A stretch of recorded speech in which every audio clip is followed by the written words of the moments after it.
Hi, this is Aaron and Linda with Traveling Flamingo. Today, we're revisiting the Dutch side of St Maarten at the Philipsburg Cruise Port. We'll update you on any changes we noticed sailing back to St Maarten, but more specifically, we're venturing a bit outside of the port and heading on a water taxi to Philipsburg and Great Bay Beach to show you around and help you decide if this is a port to explore, one to book an excursion on, or one to skip entirely and enjoy the ship.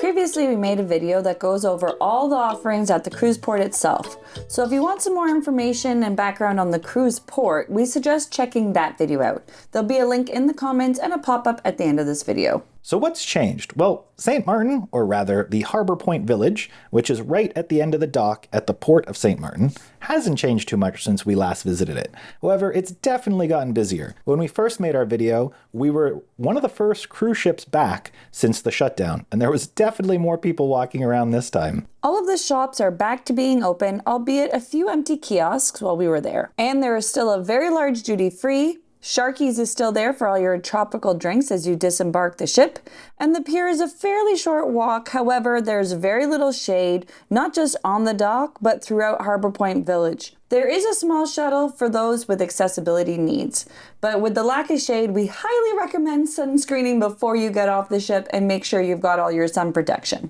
As usual, you'll still find guava berry products like jams and liquor, which is very popular in St. Maarten. We've never tried them, but if you have, we'd love to know in the comments. Is that something that we should try next time? You'll still find a bunch of buses and taxis awaiting for your arrival to take you to your excursion or cab into the city or local beaches. You can find this area at the back right of the port. Lastly, there's still a water taxi, and this time we decided to venture into the city and relax on Great Bay Beach. At the time of writing this, the water taxi that we took to St. Philipsburg is $7 for adults, and children 3 and under are free.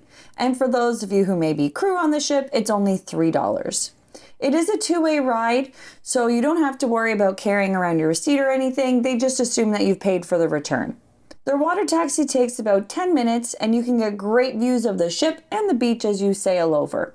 You board a fairly large powered catamaran-style vessel, and the crew tell you, or rather try to sell you a few of the stores that are in the city, and they're pretty entertaining. We did tip the crew as well, as it was an enjoyable short trip, and tipping is always optional. You'll arrive at a small dock right in the center of the city with a long beach on either side.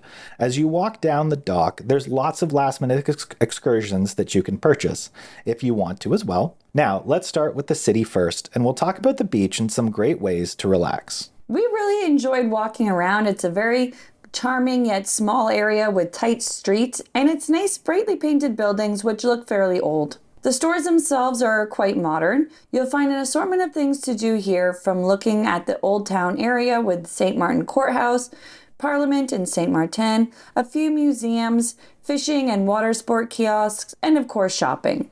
We're not big fans of shopping ourselves, partly because of packing space, that's my fault, but you will find duty-frees, jewelry shops, clothing shops, and other major brands. You'll also find some small electronic shops if there's anything you need. We ventured into the French grocery store, and the food looked amazing and sold some pretty unique things. Yeah, they had some really interesting shops, and we did enjoy our time there. But let's move on to the beach. Lining the beach are a bunch of hotels, all facing the ocean. As you walk to the beach area, you'll also see lots of beach chairs. Many of those chairs can be rented for various prices, along with having some great restaurants to dine in if you choose. We walked around quite a bit and settled on an umbrella and beach chairs at the Holland House. They offered various packages for you. Again, at the time we wrote this, there were 3 package options. All packages included 2 beach chairs and an umbrella, Wi-Fi, shower and bathroom access, and 4 drinks, be that Heineken, water, or soda. And that cost $25 US. The next package is $35, and that includes 2 wines, mixed drinks, or frozen cocktails. Lastly, for $45, you get everything we just mentioned and 2 towels. They also charge $7 a day for an additional towel should you need them. So reminder, pack a towel. We went with the cheapest package since we don't drink and got Coke and water. They provided a bucket with ice to keep it nice and cool. The Wi-Fi was handy to have and quick, and the washrooms were good too. The beach was great, and for adults it does drop off pretty quick, so you don't have to sit and to be submerged, you can just walk on in. But if you do have young kids, just know it does get deep fast. Plus, you get some great views of the ship. We really enjoy just relaxing and unwinding. Also, you can rent jet skis, although we didn't. We saw many people who were renting them zipping up and down the coastline. Have you tried doing the jet skis? We've never done it at a port adventure, but we'd like to know your experience. Let us know in the comments below.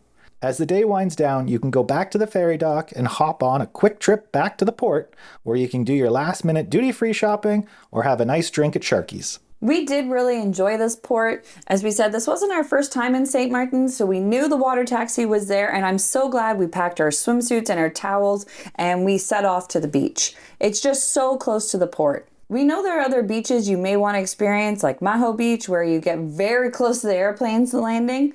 But this has everything you need from shopping to beach and relaxing with great views of the ocean and ship. So we highly recommend just pack your stuff ready for the beach and you can decide what you want to do. I'm so glad we did. So that is our opinion of not just the port, Harbour Point Village, but also Philipsburg and the wonderful Great Bay Beach. Let us know what you think. What do you like doing when traveling to St. Maarten? Would you want us to try Maho Beach? Leave comments below. Let us know. Thank you for watching and supporting our channel. Happy travels.